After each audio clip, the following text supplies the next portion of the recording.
If you have experienced a traumatic event in your life, or the chronic stress resulting from an abusive or manipulative relationship, or the trauma of a discovery in that relationship, such as infidelity, then you know the feeling that your life has been turned upside down.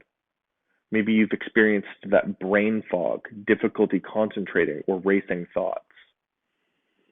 Perhaps also you know the feeling that you are emotionally overwhelmed at times or emotionally shut down at others.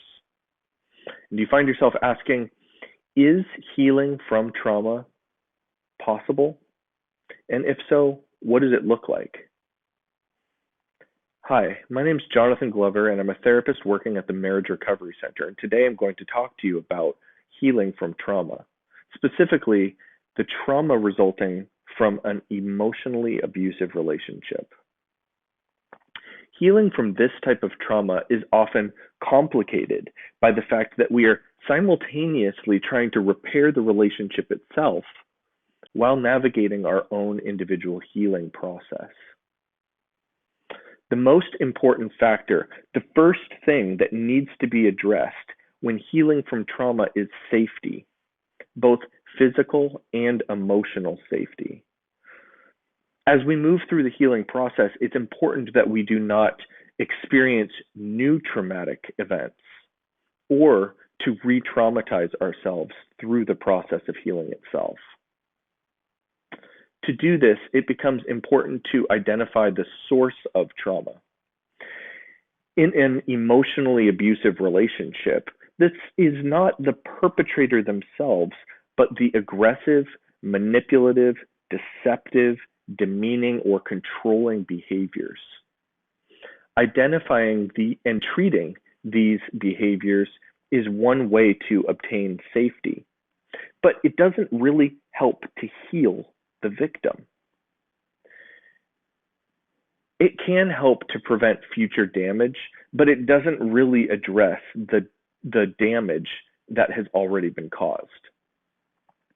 This is often a stuck point that people describe because they're trying to repair the relationship while simultaneously trying to heal from their own trauma, which has been caused by the perpetrator in that relationship itself.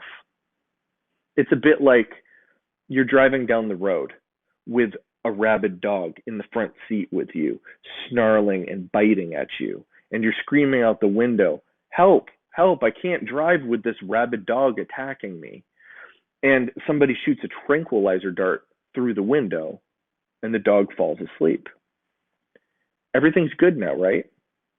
The dog isn't attacking you, so you should be able to drive, right? Well, no, nothing has really been done to address the fact that you're terrified at the thought of when the dog is going to wake up. This also brings up another key ingredient to obtaining safety, and that is boundaries. Boundaries not only serve to protect you now, but also to prevent future harm. In the case of the rabid dog, a boundary might look like putting the dog in a cage for the rest of the trip, or just telling yourself, if the dog wakes up, I'm going to get out of the car. In the case of an abusive relationship, boundaries might be important surrounding topics such as finances, communication, sex, parenting, work. Boundaries also help to clarify expectations in these areas. But boundaries, or the idea of setting boundaries, can be very difficult and scary and uncomfortable as a thought, especially for somebody who has been the victim of an emotionally abusive relationship, sometimes for years or even decades. Boundaries are not set with the intention of controlling someone else's behavior, but rather identifying which interactions, environments, or behaviors cause us to feel uncomfortable or unsafe, and then creating a plan for how we are going to respond to those situations. Boundaries are where one person ends and we begin. Oftentimes, in emotionally abusive relationships, the victim has been conditioned to be so hyper focused on the perpetrator's needs and messages and emotions that their own emotions get put on the back burner. The next phase of the healing process focuses on pulling you back off of the back burner and identifying or rediscovering who you really are, what your needs are, where are your strengths and your supports. It's important to do this because in emotionally abusive relationships, there's so much messaging around who we are or what we're expected to be. So it's important for the victim to identify where these messages originate and if the messages really line up with their own goals or values or beliefs. This is often a difficult process for many people because as you start to rediscover who you really are and what you're capable of, there often comes a realization of what has been taken from you and the full effect that the emotional abuse has had on so many areas of your life, not only in this one relationship.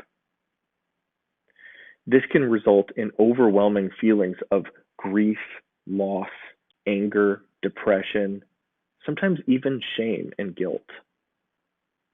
Oftentimes, victims look to the perpetrator for recognition and validation of the damage that they have inflicted.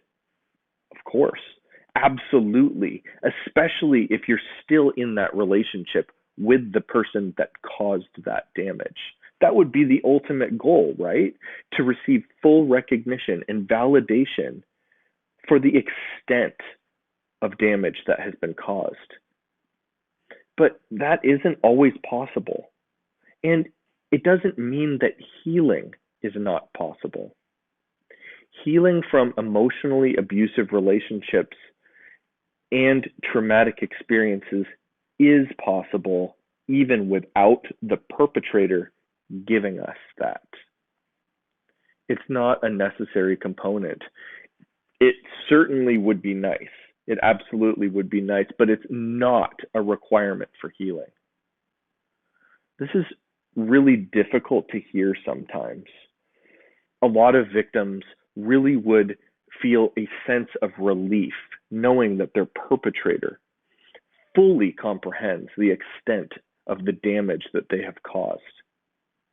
Exploring your own trauma response and the emotional pain that has been caused can be a very difficult part of the trauma healing process.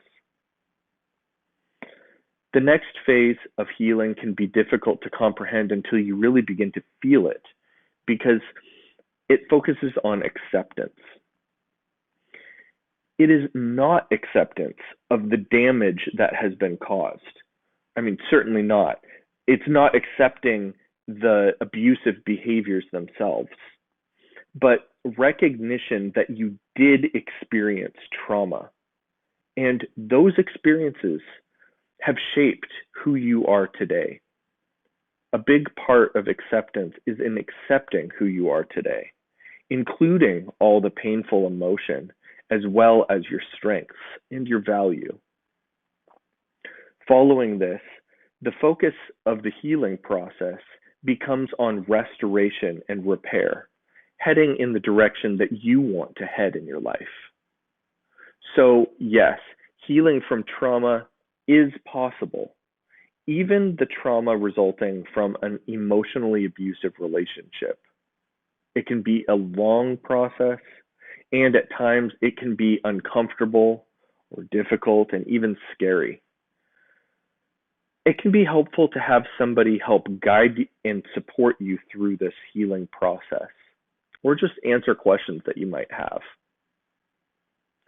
If you have any questions about healing from an emotionally abusive relationship or other trauma, contact our client care team at marriagerecoverycenter.com or check the links provided below.